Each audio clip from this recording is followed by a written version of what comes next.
Hello and welcome to another Relationship Success Support Hangout.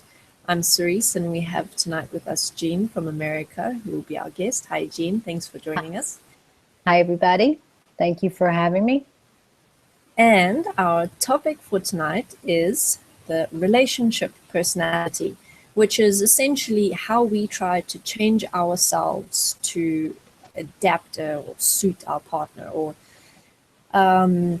to please our partner, or to try and keep the relationship going, or to prevent conflict from happening. So this is kind of, in a way, all the ways that we compromise ourselves for our. So the points that we are going to be covering tonight are the particular experiences that will be going on within you while you're doing something like this. Like, what kind of thoughts are you going to be having? What emotions are you going to be having? How are you going to be responding to your partner? And we'll delve a little bit into the mechanisms behind these experiences. And then finally, we're going to move on to what solutions you can apply within yourself and your life and your relationship to create more of a balance and remove that element of self-compromise and change it to a point of self-expression and sharing and developing an effective communication with your partner. So let us start off with some of the thoughts and the experiences that are common to this particular design. For example, when I was in my first serious relationship, my partner at the time introduced me to some things that I'd never encountered before in my life, such as particular computer games and things like big sound systems in a car, and like souping up a car, like putting on big rims and body kits and things like that. And and obviously, because I was in the beginning phase of the relationship, it was like that lovey-dovey experience going on, and I wanted to do everything he was doing, and it didn't really matter if whatever the point wasn't really resonating with me. I would do it anyway, and I would say that I liked it, and sometimes I would even believe that I was enjoying particular things. But what I do need to just say here is that it doesn't mean that every single thing I didn't enjoy, or that I didn't resonate with everything, because there were some things that he introduced me to that I really did enjoy and that I still do enjoy. But there were some other things that once the relationship ended, completely left my life and my thoughts, and I never thought of them again. So the only reason that that was a part of me and a part of my experience was because of him and because of the relationship. And within that, there's a particularly interesting design that starts coming out, especially when you need to make a choice together with your partner. And let's say your partner wants something, like let's say you're choosing a car together and they want a particular kind of car, and you're not really that phased, and you think that their choice maybe is a little bit too expensive, but you don't want to say anything and you don't want to really push your point across, because you don't want to potentially create conflict or put them off or make them feel like they shouldn't have that particular choice, or whatever it is. Usually it's got to do with either you don't want to create conflict, or you want them to continue to like you as much as possible. So then you keep quiet and you just go along with it, even though the whole time you've got this kind of reservation within you, and you kind of feel the whole time like you want to speak up, but you also don't want to speak up and say anything. So that is a pretty common experience, and I've had that in pretty much all of my serious relationships, where that kind of inner conflict of, should I speak up or should I not say anything? Because if I do say something, then what if he doesn't like me as much, or what if he then has an argument about it? What if he fights me on the point? I don't want to fight with him, so maybe it's just easier to just go with it. And the point within all of this is that the only reason that it played out this way is because I didn't have the communication skills at the time, and we hadn't yet developed those points to the point where we could discuss any topic comfortably and work through any topic, because there were some topics that did cause conflict, and I didn't know how to deal with that, and my partner didn't know how to deal with that.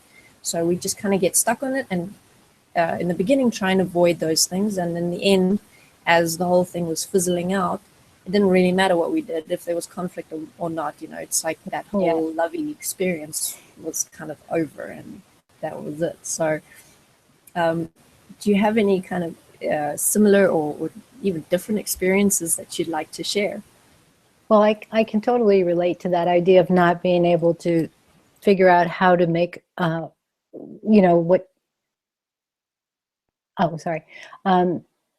how to take down the emotional intensity so that you can actually discuss, how it is that you're feeling and what it is you're feeling. So yeah, I've been there myself. And it's like a sense of you see yourself losing yourself, in a relationship like that, where you're, kind of giving away part of yourself in order to maintain equilibrium, what you think is equilibrium. You don't realize that there's such a cost for your own happiness and your own integrity to constantly trying to anticipate another person's needs or reactions in order to secure your own idea of what is happiness. So it's like you can lose yourself very easily in these kinds of romantic relationships. And I think that, like for me, I know growing up, romance and love were presented as the ultimate experience, that was going to solve all your problems, and that, so, that was a long time ago, and things have been a little bit deconstructed in the culture as far as like what romance really is, and how it's been programmed as going to solve all our problems. But it's still a massive cultural indoctrination that exists, especially within girls, that we're always looking for that one. And I know in these hangouts you've talked about that before, where that's the paradigm. And feminism, for all its good and bad, addresses that, but doesn't really give solutions in terms of how it is that you work within a relationship to express your needs. And I don't see that women and girls are really getting that kind of information on how to take the emotions out of these kinds of highly evocative situations, because sex itself creates so much energy that energy can be confused with meaning when it's actually on its own. It's, it's almost like a standalone, you're attracted to somebody, they're attracted to you. And then from there in your mind, you build up the idea of a relationship and what it should be, rather than just seeing how it goes and working within it. And so the expectations get built up almost immediately that play into what you've been brought up to expect. It's very, it gets very complicated. Yeah, definitely. That actually opens up the point of when one of these relationships end, where you've slowly been giving away bits of yourself, and the relationship ends, you kind of realize how much of yourself you've been compromising. And when the relationship ends, it feels like this big burden has been lifted, because now you can finally be yourself again. And that indicates a serious issue in the way that we are developing our relationships, because a relationship shouldn't be suppressing, or rather, let's put it this way, you shouldn't be suppressing yourself and limiting yourself and compromising yourself within a relationship or for a relationship. You should be growing and learning and finding out more about yourself, and facing different parts of yourself and overcoming the issues that you've had. So there's definitely a misalignment in how we are developing our relationships. We should be uplifted by them, not pushed down Not and not compromising ourselves restricted. for Yeah, them, right? I yeah, think yeah. I We think shouldn't. also so many people go into relationships already deciding what their experience is going to be. Like, this is how I want it to be, and blah blah blah. And it's, you know, unfair to yourself. It's unfair to the other person, and Yeah, not definitely. you're not even allowing life to happen. You've already scripted it. You've scripted Yeah, what, you know, and that's another closed system that we create for ourselves. You know, like where we find out, oh my God, you know, we don't even realize that actually we just created it ourselves. We blame it yeah, on the other person. We blame it on whatever, not enough money, you know, whatever the, you know, or that we're not pretty enough or something like that. yeah. And I mean, the when when you're in that situation, when you've created this big idea of what your relationship's going to be like, when reality comes and tells you otherwise, you have this big crash and this big depression, and suddenly it's all your partner's fault for not being able to fulfill your expectations. Um, So so it's almost like you should have a, you know, a license to go into a relationship. Like, you need to prove to yourself, you know, that you're not going to fragment yourself as soon as you fall in love. I mean, yeah, that's happened to me where I lost parts of myself because I compromised myself because I wanted something to work, an ideal that I had, you know, yeah, and then when it didn't work out, there wasn't always, you know, there always not necessarily a relief like, oh, I have myself back. No, it was like, oh shit, I didn't get what I wanted and now I'm alone, you know. So there's that too. yeah, yeah, definitely. And it's like you have those moments where the relationship ends, and you have that moment of, okay, the burden's been lifted, but there's also like a sense of loss, because there are some parts of you that you can't get back, and most prominently those parts are everything that could have been in the relationship if you had actually embraced all of yourself and put yourself up in the relationship, just as being yourself, expressing That's yourself, and right. That's allowing your partner who to do you the are. same. Right, right, right. And then you would find out pretty quickly whether or not that person was a good person or a good fit for you. Yeah, So there, you exactly. know, there's a big advantage to not creating alternative realities in your mind before you even get to know the person. So, yeah, hopes and Yeah, fears. definitely. Yeah. So let's go into the particular thoughts that and the inner experiences and the inner conflicts um, that are common in this particular design, just to help anyone who's having trouble identifying what exactly is going on within themselves. So, for example, we've gone over the point of trying to avoid conflict. Do you see any other particular inner experiences that would present in this scenario? I would say that preconceived hopes and fears. So you're, you know, without being able to without articulating them, you know, I mean, I would say that, you know, it's important to try and identify what hope you have within the relation. What is it that you're really looking for? And be able to articulate it and not have it be a hidden agenda, really. And then the fear, you know, of being whatever, abandoned, fear of not being, you know, not having a partner for the rest of your life with this person, or whatever those fears are, to be able to just trust not test the trust, but, you know, live in trust with the other person, that that you have the space in the room to articulate those fears, instead of, you know, keeping them suppressed, acting out in ways that are uncomfortable for the other person and for you. Because when we don't articulate those expectations, we tend to act them out in other ways through, like a passive aggressive type of behavior. So Yeah.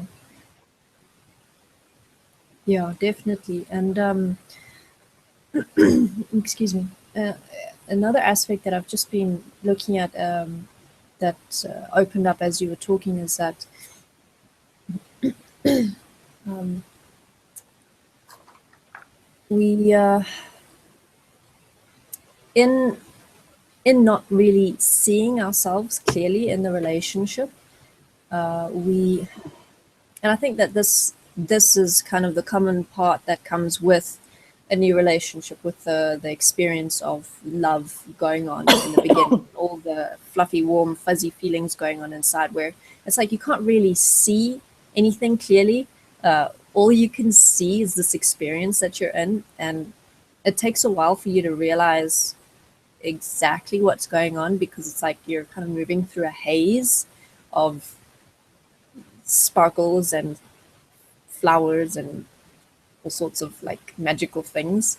And unicorns. yeah, unicorns.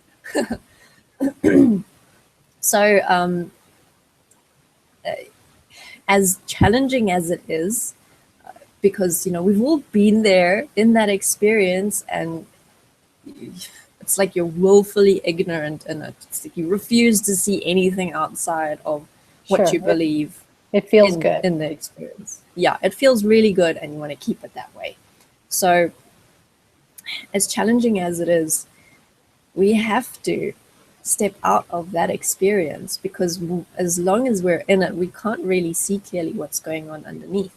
And the reality of what's going on underneath, all of the points that are driving the fear of conflict, fear of being abandoned, the fear of losing your partner, all of these things, there's something that's driving that, and that's the source point that you need to get at. Whether it's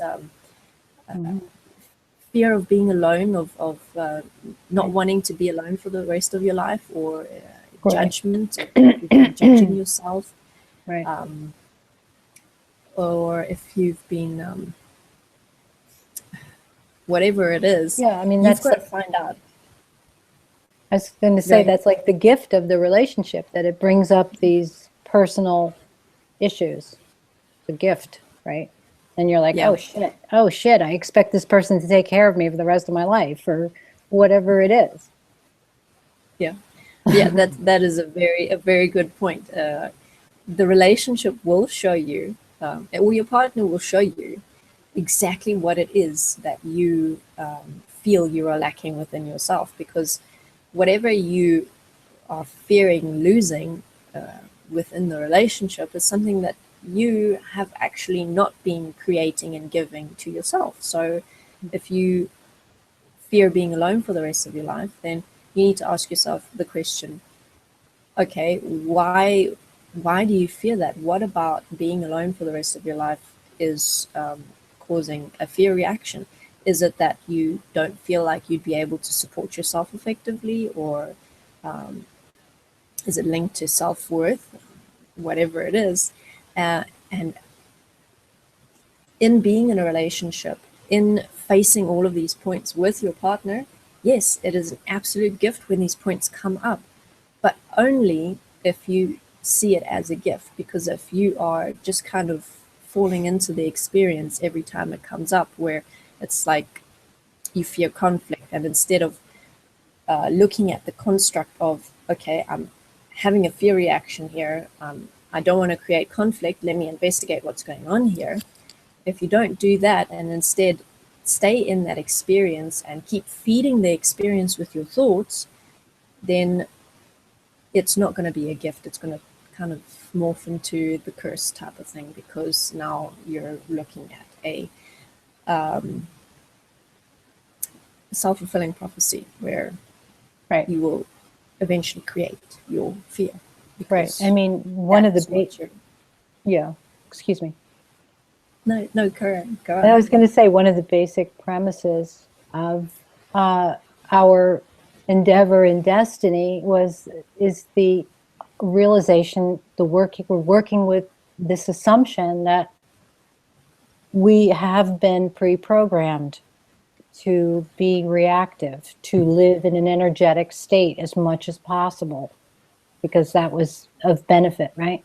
And then, so to question that every time it comes up, especially in a relationship, which is magically, suited to show us our energetic patterns, right? And it's this great opportunity to say, am I directing myself, or am I being directed by a pattern that I've just accepted as myself? And that's, that seems maybe more complicated than it is, but it's just in every moment, the question being, who's directing this? Am I a victim of myself, or am I actually directing where I want to be and who I want to be? So I just want to throw that in there, that's our foundation, our foundational premise is that we have this pre-programming that will prompt us to be more emotional and energetic than we have to be. It's a choice. Yes, and I actually really like that line where that you said we're victims of ourselves, and I mean that because that's the truth. We are doing everything that we're doing to ourselves. We can't blame our partners for making us feel a certain way. All they're doing is showing us what's already within us. So take these experiences that you're having and see the gift within them.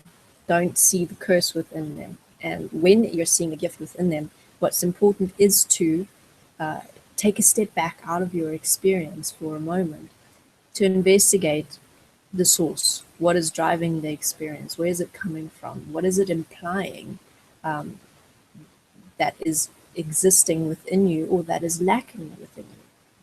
And from there, from seeing how the thing works, you can change it. And from changing those experiences, you have the opportunity to not only develop yourself in a more effective way and develop a better relationship with yourself, but also develop a better relationship with your partner.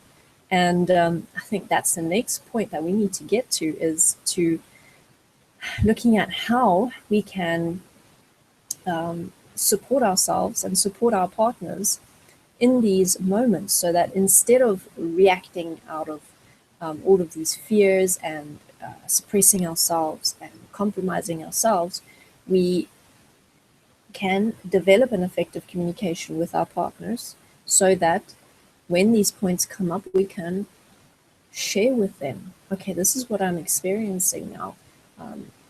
I'm having a little bit of uncertainty here. Would you support me in discussing this point with me? Can we talk through it? I'd like to come to a choice, or I'd like to come to an agreement that we're both satisfied with, because here I'm having this fear reaction, and I'd like to get to the bottom of it. And as well within that, it doesn't mean that now all of a sudden you should never ever like anything that your partner does, and that you should only ever like the things that you like. It's not about that. It's about, yes, exploring new things with your partner, but not changing yourself for your partner. You're simply exploring and expressing yourself with your partner for yourself. And that difference in the starting point within doing it is actually the greatest difference that will have the greatest effect, because now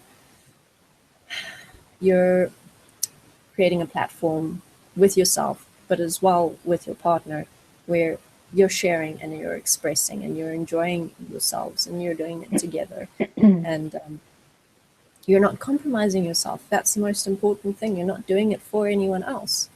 You're simply doing it because, yes, you're sharing something with your partner. And yes, it is important to share moments together. And yes, sometimes you will do things with your partner that maybe you don't really enjoy, but you're not compromising yourself in that moment. You're doing it as let's say if it's something important to them, like a then gift. you're doing it as you're supporting them. You're gifting to them your support you're being there with them in that moment, whether it's something that they are afraid of doing or it's something that they really want to do and they really want to share it with you. Right. I mean, I think if I knew now if I knew then what I know now, you know, in my 20s and 30s, even, like, just approaching relationships in this way would require that I spend some time with myself to really be self-honest. You know, what is it that I really want? What are my goals here? What do I expect? And it would be so fantastic to have that as, you know, a blueprint for how you go about going into the next or a new relationship, so that your honesty with yourself, you know, you bring it into the relationship. And this kind of self-honesty is just, you're comfortable with it, you know. You're comfortable telling somebody, you know, you have issues around jealousy, or you have issues around self-esteem, or, you know, whatever it is, and bring it out on the table so that you don't have hidden agendas. You know, where if, you know, hidden agendas like, well, if I do this, I'll get that, you know, without sharing that. And that's the main relationship killer that I've seen in my own life, is that people are not honest about what they're really wanting.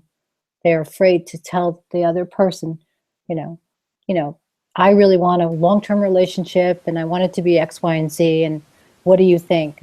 Or the other person is, I don't want that. I just really like you, but I also like a lot of other people, you know.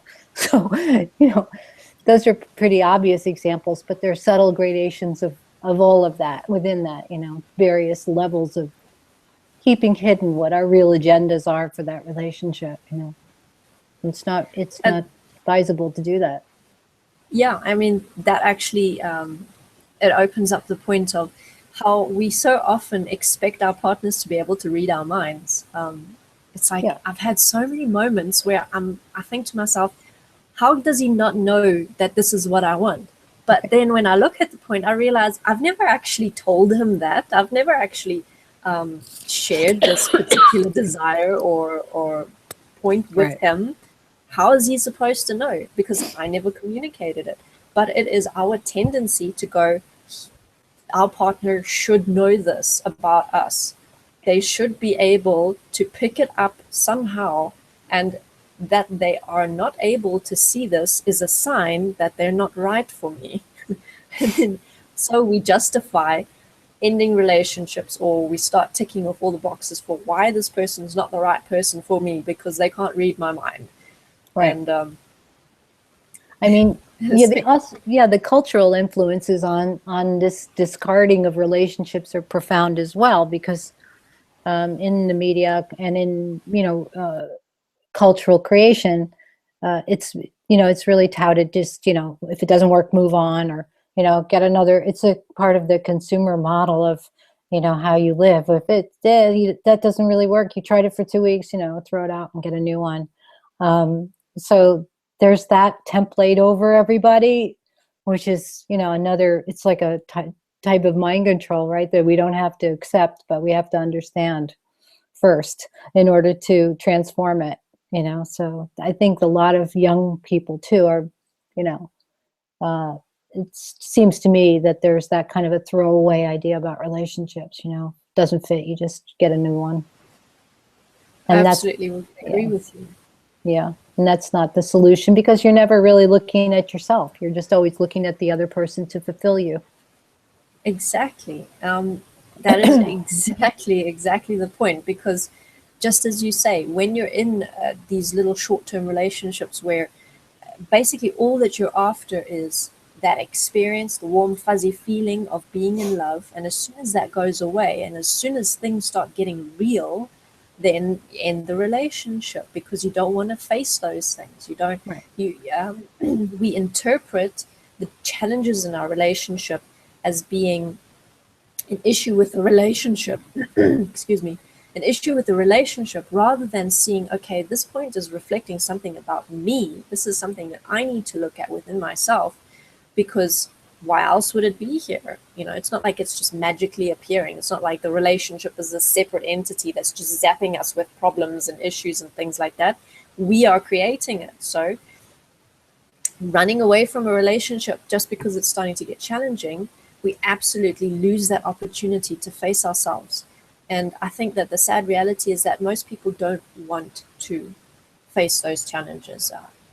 We've become accustomed to the easy life and the convenient life, and everything just should be working out magically like in the movies. It should be like a fairy tale, and you need to look for the one, and when Right. you find the one, it'll be this perfect, easy relationship. And we have to understand too that that may be part of the program. I mean, that could be a very, let's see, a critical part of the world system to keep it going the way it is. I mean, from a broader perspective, maybe you could say, you don't want people to be happy. You don't want people to be content with what they have and to grow as a family and or whatever, you know, have these organic, helpful relationships. You do want to create conflict. You do want to make sure people are not satisfied, because otherwise you're not going to go out and shop. You're not going to go out and spend more than you earn. You're not going to keep the wheels of capital and consumerism going. So there's like that level of it too, where you know, we have to resist the cultural imperatives, right, that are constantly being impulsed through media, like you said, in movies and whatever, music, lyrics, things like that. So, you know, it does take courage to sort of to stop the automatic acceptance of what's presented as romantic love and what love can do for you and all that kind of thing, and reframe it and redefine it for ourselves, back to Yeah. being mutually supportive and caring for the life on earth and each other. I know that, Yeah. you know.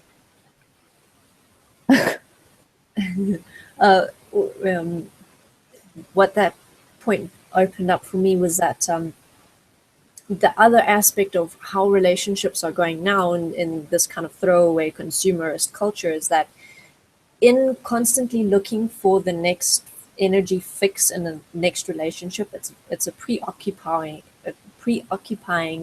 kind of experience. It's like it becomes all that you're thinking about, because you're just moving from a new relationship to a new one. And as we've mentioned earlier on, when you're in a new relationship, it's like this all-consuming, overwhelming experience of being in love and having the warm and fuzzies.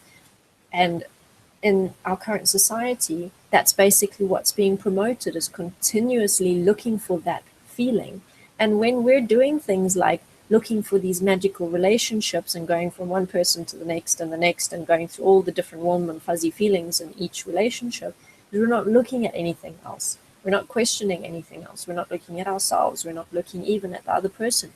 We're not even seeing our partners for who they are. We're only seeing them as potential sources for us to fulfill our particular desires.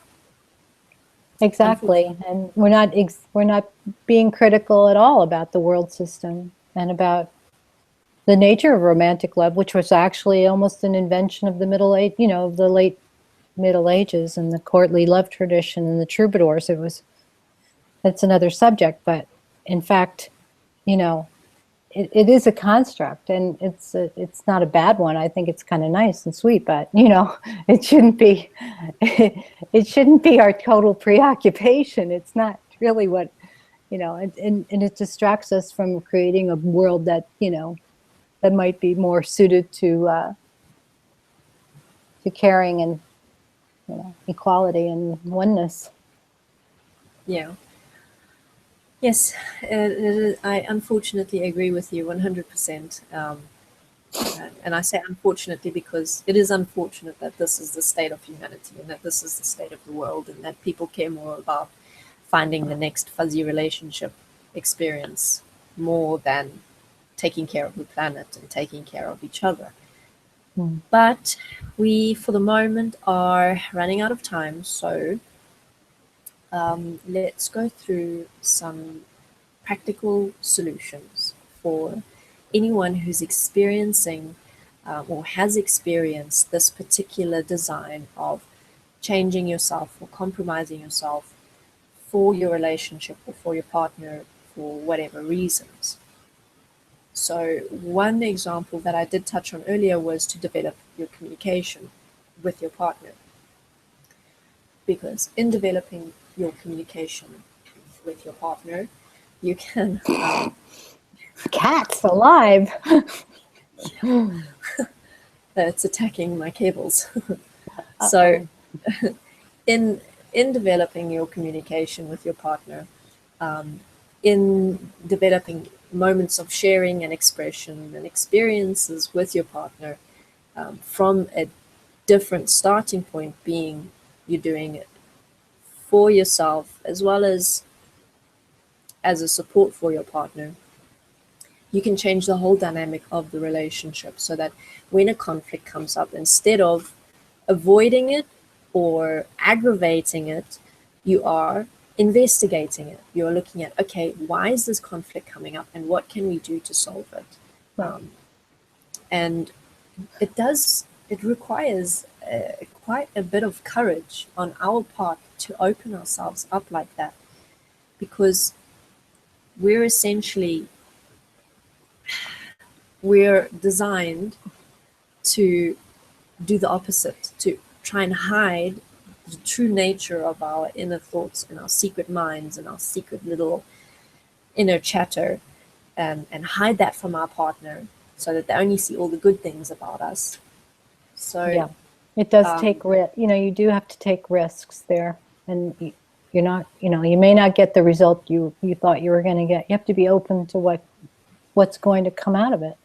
Yeah, I wouldn't use the word risks though. I would say, to a degree, yes, it is a risk, but if you frame it that way inside yourself, you're framing it within the context of you either going to gain something or you're going to lose something. True. So Yeah. if you change the word risk to something like